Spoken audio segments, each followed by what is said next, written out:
Eventually, he was fully possessed, and he died 3 times.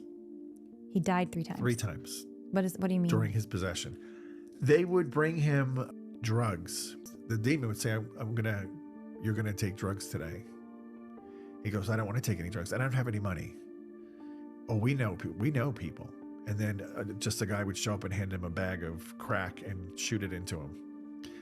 And he would OD, and eventually he would get taken to the hospital and give a Narcan and come back to life.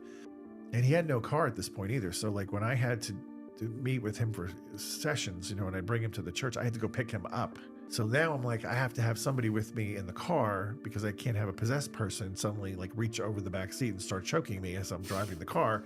So we had to restrain him, and it was just a lot. So the third time I had another exorcist with me, and this is all scheduled, and we go to pick John up from his location in the woods.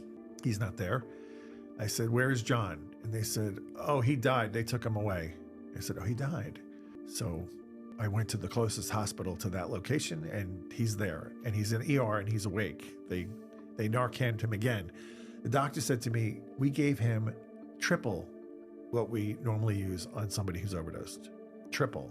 Like, it's insane how much drugs he had in his system. They wouldn't release him because you have to stay for like an hour before they'll let you go when you have that much drugs in your system. So I'm talking to him, and he goes in and out of lucidity, and eventually the demon shows up.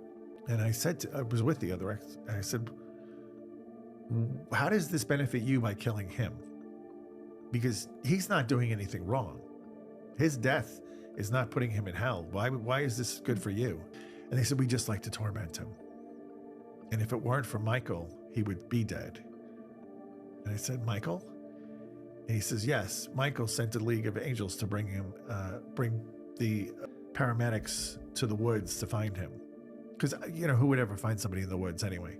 It was a very weird, story, and you can't trust the demons because they lie. But the fact of the matter is, I did want to talk to the EMS crew and say, did you get a call, or were you just wandering? Like, how'd you find him? And even the doctor said that when they brought him in, they had very little to say about him. They basically just stumbled upon, they were going past this location, and there was a bunch of people they saw in the woods, and they saw that there was some kind of they seemed panicked. So they just kind of like, are you okay? And they said, no, this guy is having a problem. And they took him to the hospital.